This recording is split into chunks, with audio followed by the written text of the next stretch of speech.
Welcome to the Legal Learning Podcast. I'm your host, Jolene, and with the Legal Learning Center, I help pre-law students and law students with their legal journey. Today, we'll talk to Sarah Semnyetzky, founder of Ember Academic Services. In a moment, you'll hear all about the amazing services her company provides. After our chat, I'll give you my top takeaways. But first, a quick word from our sponsor. Financially Free Aspiring Attorneys is a course with over $300,000 in money-saving tips starting in high school and going through law school graduation. If you're interested in law school but don't want to pay for it, visit legallearningcenter.com/financially-free for how you can avoid law loans. I am the owner of Ember Academic Services. My business is an academic consulting and tutoring full-service business, actually, which, although I cater to all students, specializes in those with learning differences, learning disabilities, processing disorders, those on the spectrum, anxiety disorders. I've worked with a whole range of students, and pretty much any non-traditional student who may face challenges that the more traditional student, quote unquote, may not face. I know that there are lots of consulting and tutoring services out there already, but I found that myself as a student with disabilities, there often wasn't so much out there for me that really addressed my needs. So once I became more of an expert, I got over these hurdles myself, overcame them, and succeeded in graduate school and beyond. I decided to use my expertise to help others. That is fabulous. Okay, so you mentioned anxiety, I think ADHD. Yes. Do you also help with, I can't remember if you said this, dyslexia? I do. I never named everything's anonymous, but actually I'm currently assisting one student with LSAT prep specifically with that. And do you also help, I know this is more math related, but do you help with dyscalculia? I haven't, but I do have the ability to do so. Yes. Okay. Is your primary focus for law school and LSAT, or is it more broad? Currently, I'm working more on LSAT, although generally speaking, I'd say it's graduate school in general. So that would apply to GRE, LSAT. When it comes to tutoring, it would be GRE and LSAT tutoring. I do college level tutoring because before you get to graduate school, you have to do well in undergrad as well. So getting them over that hump, often the services that are offered by universities themselves are just really students with no experience who, as tutors are doing the best they can, but especially when it comes to students with learning disabilities, they really need a little more help than that. And also my understanding is now with, everything being shut down, students may not have access to these services, and a lot of things are getting impeded that way. Yeah, especially with things being online, I'm sure that impacts certain people's disabilities even more as well. Absolutely, especially if you're not well trained and well versed in handling these things and knowing how to cater to these different learning styles. You may not be prepared to adapt. The difference between, there's a big difference between tutoring or teaching someone online and in person, and you really have to be conscientious about what their learning differences are to be able to adapt an online learning session to those needs. Yeah. Now, what type of accommodations can someone get on the LSAT? There are a whole variety, but you have your typical testing accommodations. Probably the most common is extra time. You have 50%, you have 100%, and then I'm not sure if you're actually able to get more than that, but I know there's 50 and 100% depending on your needs. You also have the ability, which currently isn't applicable because it's LSAT Flex, which means people are doing the LSAT remotely proctored from their homes. But when you were in a testing center, you had the option for a reduced or a private distraction-free test setting. You also have various assistive devices available, reading in large text, things like that. And what else? You have breaks in between sections. So typically you only have one break during the LSAT, despite having the regular LSAT, if I remember correctly, having the 4 sections, 2 logical reasoning, 1 logic games, 1 reading comprehension, and then of course the experimental section. So you only had one, I think, 10-minute break, 15-minute break, sorry. And so you have an accommodation for certain people where you can have a break between each section. There are also there's potential accommodation of having stop-start breaks where you can stop mid-section and start again if necessary. And a variety of other things. Oh, standing desk or podium, although they actually require that you bring it with you. So you somehow have to bring your own podium or standing desk to a testing center. And as somebody who uses a standing desk at home, I have no idea how you're supposed to do that, but it is what it is. Wow, okay, that Yeah. does sound odd, but I guess at least it's an option. It's an option. My guess is that because they have testing centers all over the world, I'm guessing thousands, that they have a hard time guaranteeing that any given testing facility is going to have a standing desk, so they don't. I have no idea how that actually plays out. I did the LSAT Flex when I took it, so I didn't have that problem. I had my standing desk at home, luckily. Okay, and do you know what accommodations you can get for your law school finals? You mean exams during law school? Yeah. So for that, we're getting into accommodations that you could get in law school, which really is the same as what you can get in any university or graduate program, which again, you have things like extra time, private test setting or reduced. Some universities have two different types of distraction reduced setting. They have reduced distraction settings, which are rooms with fewer students. So you're not in the classroom with your peers, but you're still in a room with other students, which to me doesn't make a lot of sense. If you have a disability that makes taking a test in the same room with your peers difficult, I don't see how doing it with 10 people and not 50 people is going to be particularly helpful. But it's one that I think it's one they like to use because if they can get you to take that instead of private setting, you're using up fewer resources. So then you have private test setting, which actually puts you in your own private room. You potentially have like a white noise machine, you have access to earplugs, and all of that. So there's that as well. And of course, you have, all sorts of assistive technology available. Some people get use of calculators on tests or use of computer on tests that require handwriting, such as, essays, that sort of thing. So that's one that's probably likely applicable for students in law school, as tests involve a lot of handwriting. Would be anyone with dysgraphia or any other issues that would affect your ability to write effectively, physically handwrite. Being able to use a computer would be one that's vital. Okay, let's see. How are you able to help students with the rest of their application process so they can get into law school? Besides the LSAT, there's so many other pieces to applying. All of these universities technically offer disability departments and accommodations because they're receiving federal funding. So they have to agree to do so in exchange for that federal funding to meet ADA, Americans with Disability Act requirements. However, these services aren't created equal. Some of them technically provide the services, but essentially do the bare minimum. And sometimes that's because they want to do their best, but they're understaffed.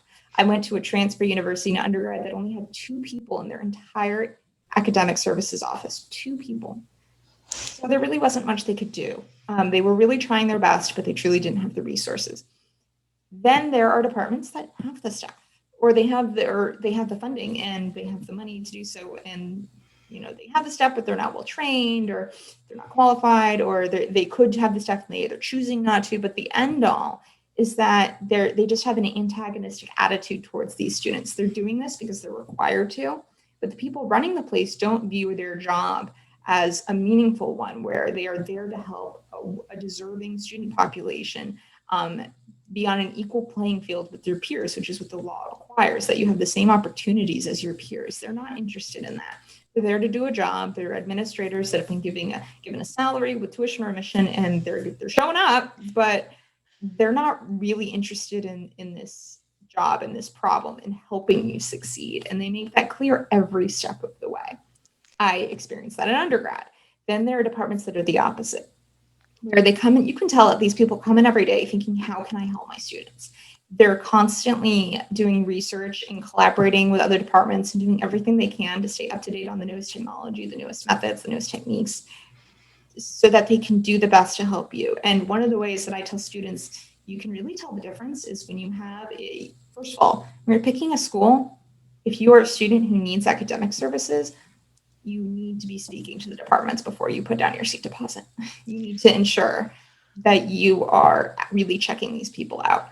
Demand a sit down. Demand a sit down with somebody who's in charge, or the person who will be working with you, the actual coordinator, not just some random person in the office.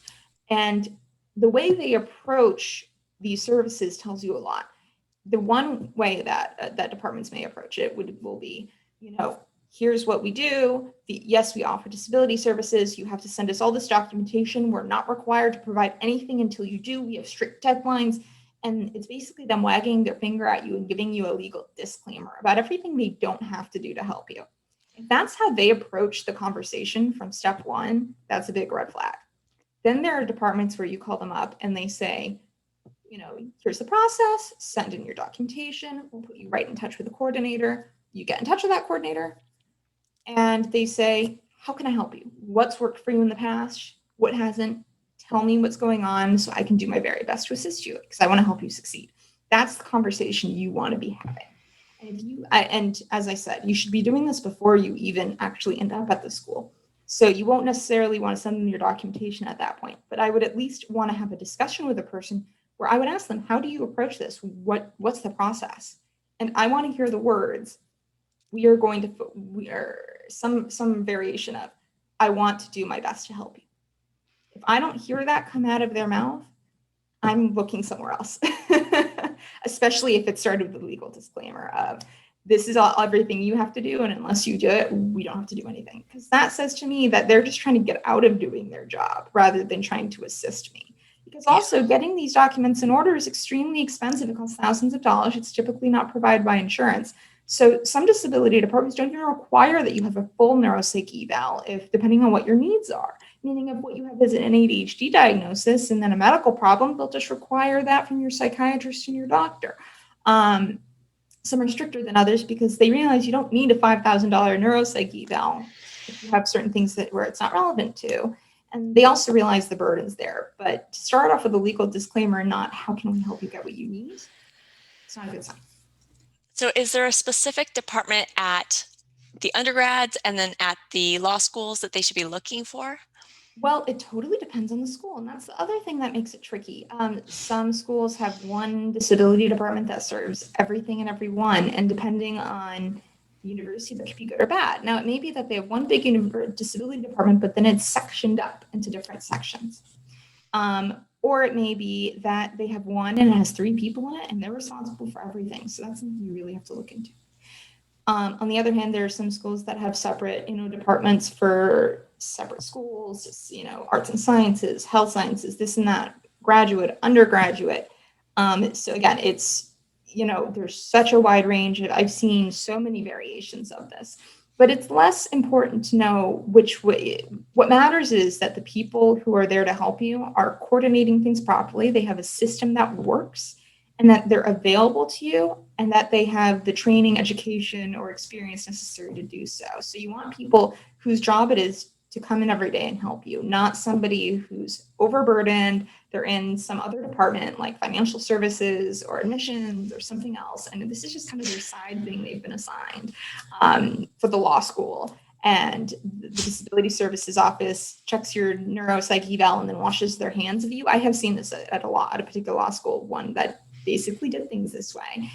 And then it's just this one person who has, isn't a disability services coordinator. This isn't what they love to do. This is the thing they have to do. And they're not going, if they've got other things going on, they might not be there to help you that day with that problem. And these problems can be really, really time sensitive. For example, you have an accommodation of being able to record your classes. This is a very common accommodation, actually. And your professor decides he doesn't like that. He's very old school. He says, you know what, Sarah, I don't want you recording my class. I feel really awkward about it and it makes me uncomfortable. I'd say, well, I'm sorry to hear your concerns, but I have this for a disability. This has been approved by the Disability Services Department, and I need the ability to record the class. I think we need to have a sit down. So he's now refusing to let me use an accommodation I need to succeed. Class is in a day. Class is tomorrow. He just emailed me. If I can't get that disability coordinator on the phone and get her to resolve that in a timely manner, it means that class, that's what, an hour or 2 hours of material I now don't have. So these people really need to be available to you, and they need to be able to do things in a timely manner, or that can mean pass or fail for a course. It's really scary. Now, do you ever hear things like, that the disability students are being given an advantage or, too much?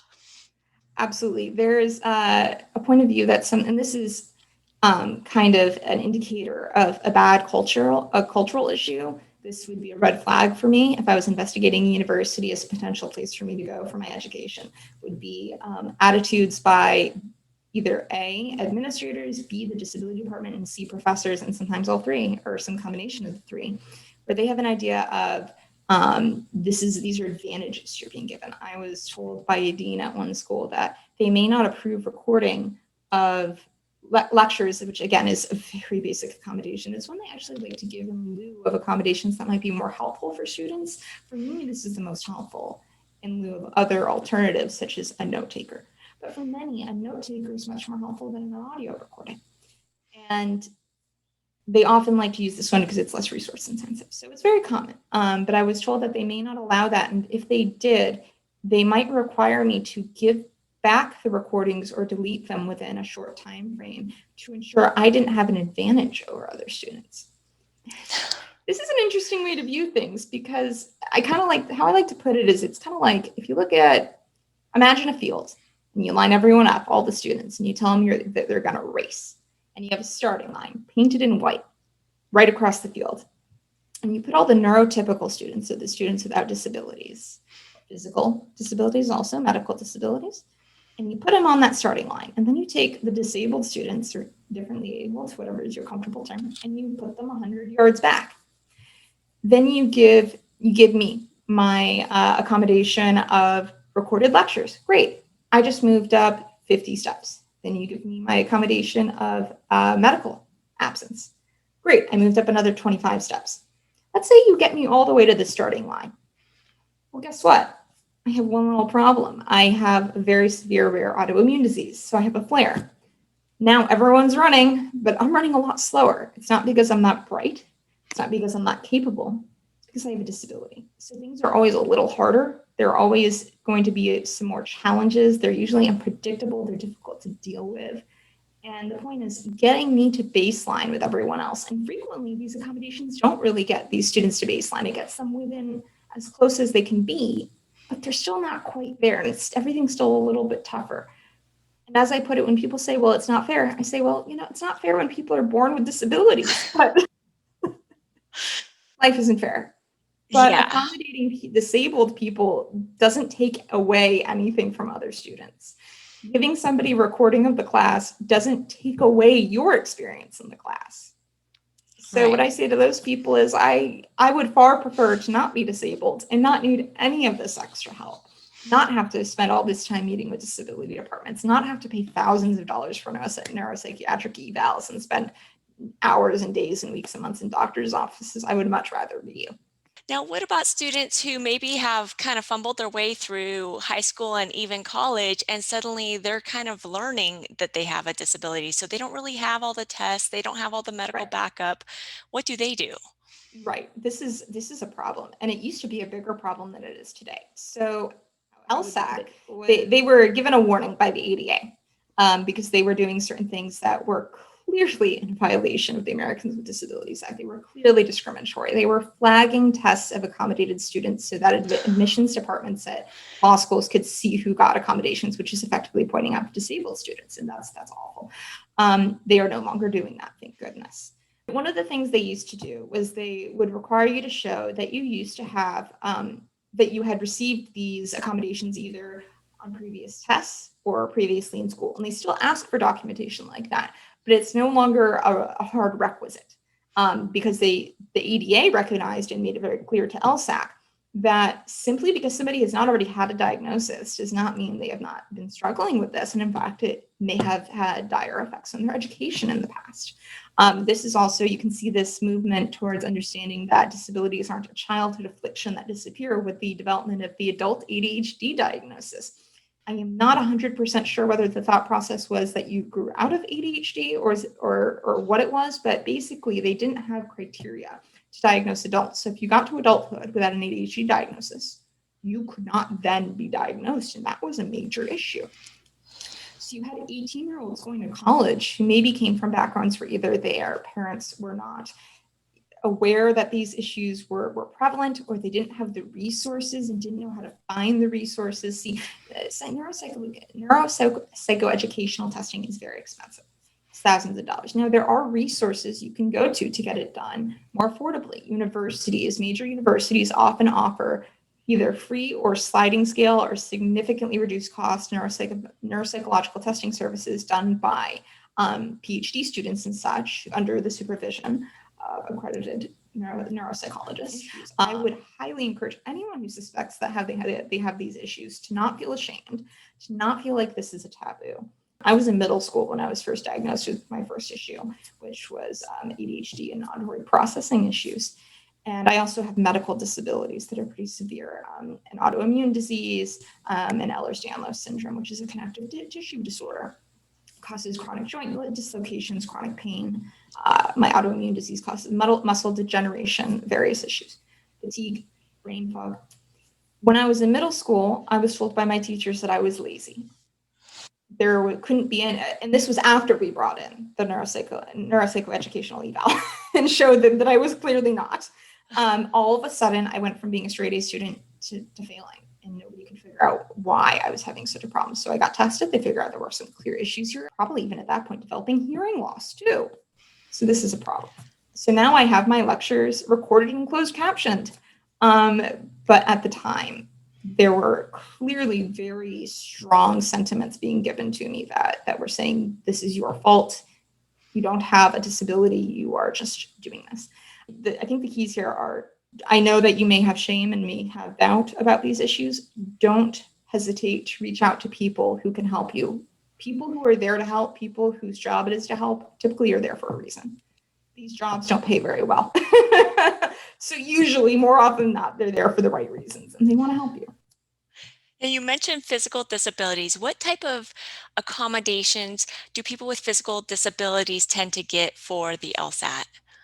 So for me, so one of them, as I talked about, is the ability to use a podium or a standing desk. Although, as I said, I have no idea how that's practically implemented if you have to bring your own podium. For me, it included breaks between tests because I needed to be able to stand up, stretch, even potentially lie down for a few minutes. My understanding is you can potentially get accommodations that include being able to take medication and, eat, and of course stop start breaks, which allowed you to eat, drink, take medication, etc.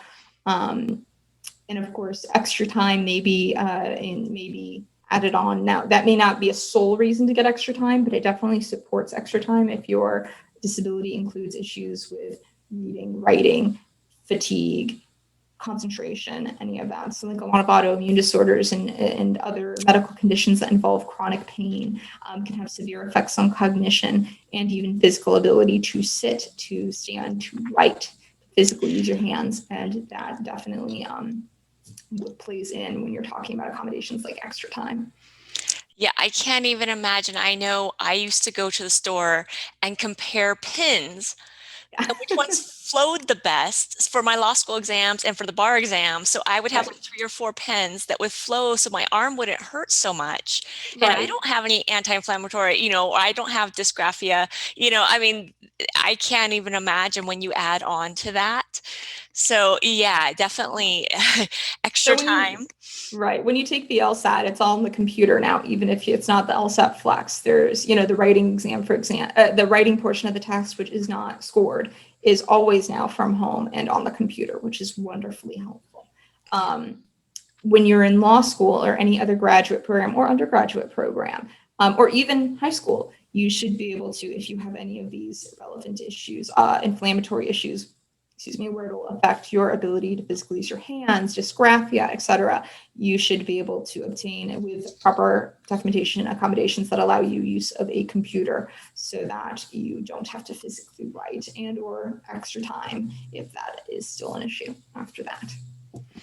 Yeah, I definitely I really can't imagine adding extra pain to what I was going through. And yeah, my school, this was many years ago, but at the time they did not allow typed exams, no computers.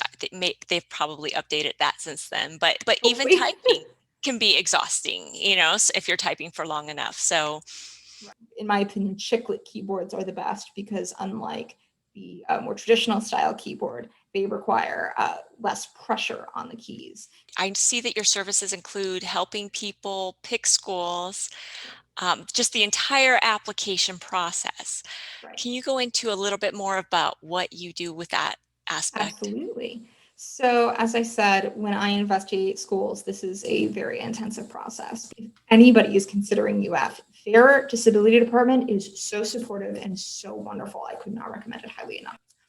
Um, that being said, in terms of picking another school, because there's no list, there's no centralized database that tells you what schools are going to be able to help you. This is also individualized. It depends on your needs. But when you talk to people about disability departments, it's very hard to get good reviews from students because you don't know what they were using. And most students just use a few basic things. They use extra time on tests, and, maybe that's it. Maybe a computer on their tests. And a disability department that's prepared to give them that consistently isn't necessarily going to be able to help a student that needs approved medical absences for severe mobility issues during array flares, or wants to be able to record their classes visually because they need to, be able to see the teacher's mouth move and see it. Or, private test rooms. They may have a separate testing center, but it may not have private rooms for a student with very severe ADHD. So they may, even though they can help the student with the lowest level of needs, if they can't help the student with the really severe needs, that's what their job is. It's not to meet the minimum. It's to really be helping all of the disabled students meet that baseline. So that's the standard I set for them, is not the minimum, but the maximum. And the way you have to investigate this is you have to have very serious conversations with the people in charge. How I see it is you need to speak to, number one, the person in charge of the disability department, because I need to get it from the horse's mouth. What are your procedures? What is the staffing of your department like? What disability services do you offer? What is, from day one, when a student submits their documentation, what does the time frame look like? How long do you take to review it? Who reviews it? What are their qualifications? What is your rate of rejection for accommodation requests? Because you have some universities where they basically say we require a certain amount of documentation, people send it, and since they send it, people don't spend thousands on documentation and give you garbage. That they're putting in all this work, this effort, this time, this money. It's legitimate. So if you have a very high rate of rejection in terms of 50% of your students are getting their request rejected, I see a red flag on that. Why? And so, you have departments where they say, no, we really don't reject all our students. We just request they give us the right documentation. We get it. We're happy to help them. And my point is, you need to sit down with the head of the department so that nobody can ever say to you, and personally, I would get everything they say in writing. So if you know that you're going to need, extra time on tests in a private test setting and the ability to record lectures, get it in writing that they offer these accommodations. Find out that their system is adequate. Find out that they have adequate staffing, that they have, that they make the best effort to have good turnaround times when you submit your documentation, that when you sit down with that person to discuss it, that that the tone of the conversation is, how can I help you succeed as a student? And not, how can I get away with the bare minimum? Or, we just approved some stuff, here you go, here's some paperwork, go away. There should be a conversation after you submit your documentation initially. There should be a sit down with a coordinator who is dedicated to you and of course other students, who is the person you can call, who is your point of contact for any issues. That person should exist. And that person should have a background in disability services. They should not just be some random contact at the law school who's doing this as a side gig. And sometimes it's not about the answers they give, but how they give them. They're all going to say they're going to do certain things, but will they put it in writing? Are they transparent? Yeah, it's really scary because law school in particular is just so intense. It's so It is. difficult. There's no room for error. I mean, it's all on Right. a curve. So you need to have, again, that level playing field as much as possible to start. Of course. And And once you're enrolled, you're enrolled. If you get there and it turns out they're not really giving you what you need, you are up the creek, I'm sad to say. So they have a lot of the thing to highlight here is there's a very unequal power distribution when you're talking about disabled students needing these accommodations. So you need to ensure that the people who are giving them to you, the people who are in charge of this, who have all of this power over your education, have your best interests in mind.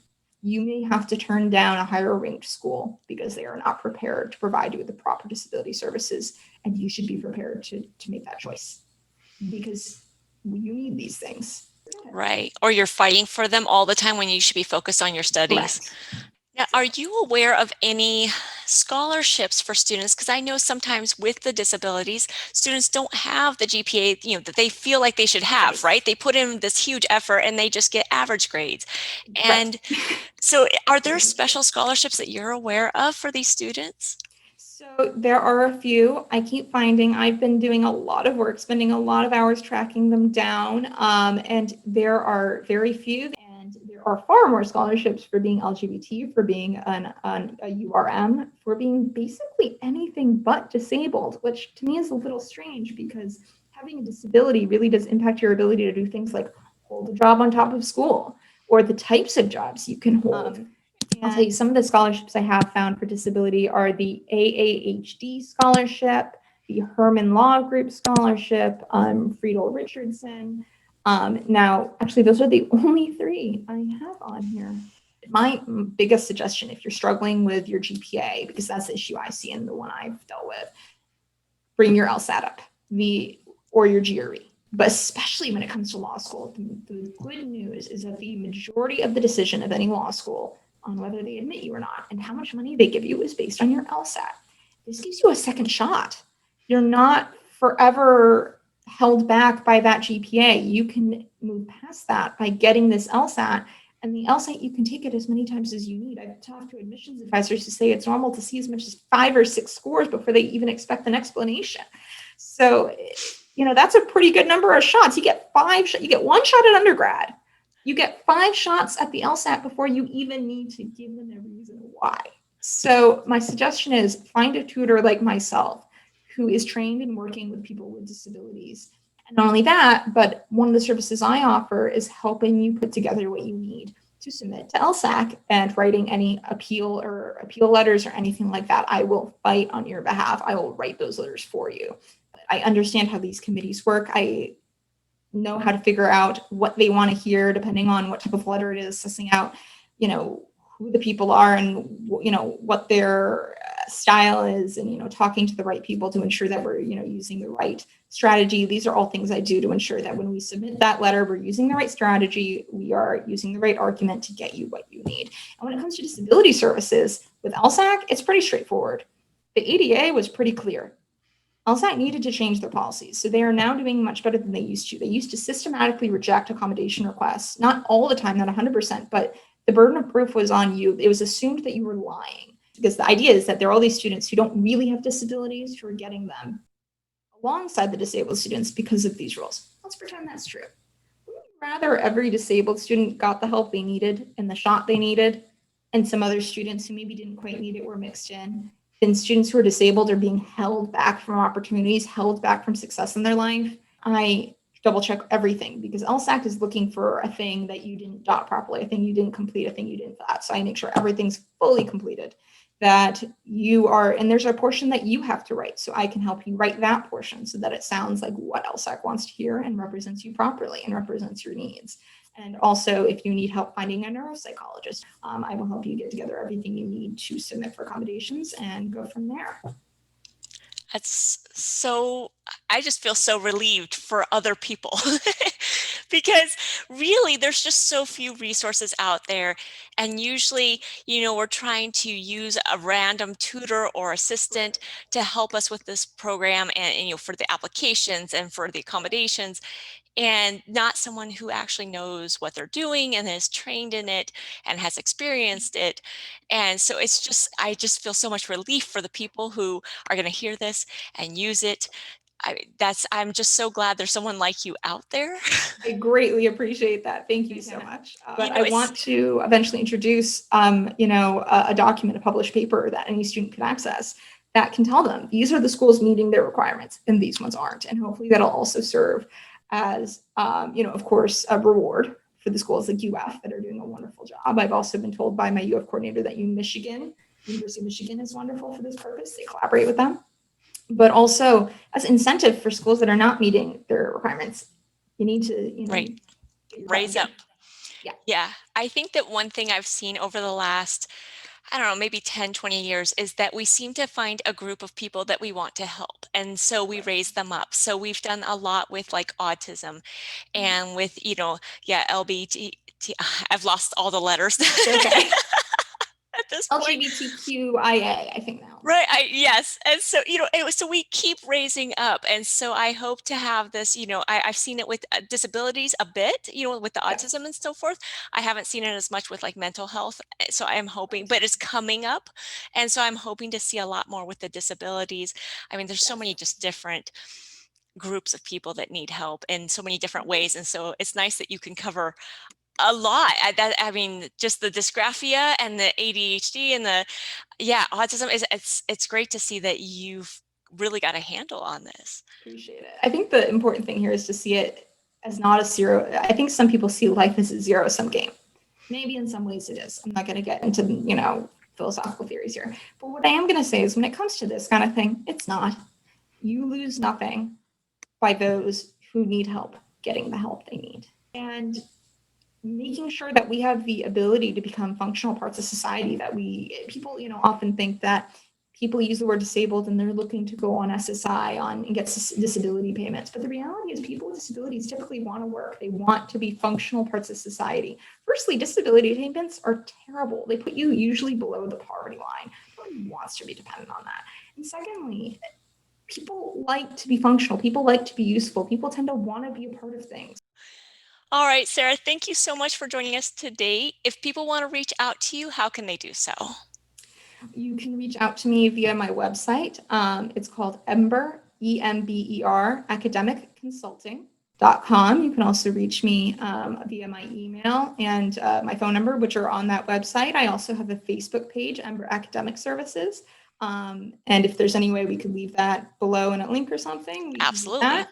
But absolutely, shoot me an email, send me a text, give me a call. I have contact boxes on the website. I also am doing this new series. I have a blog attached to the website where you can anonymously or not anonymously ask me a question about anything about these topics that you want to know, and I will happily answer it on my blog. So feel free to give me a contact that way as well.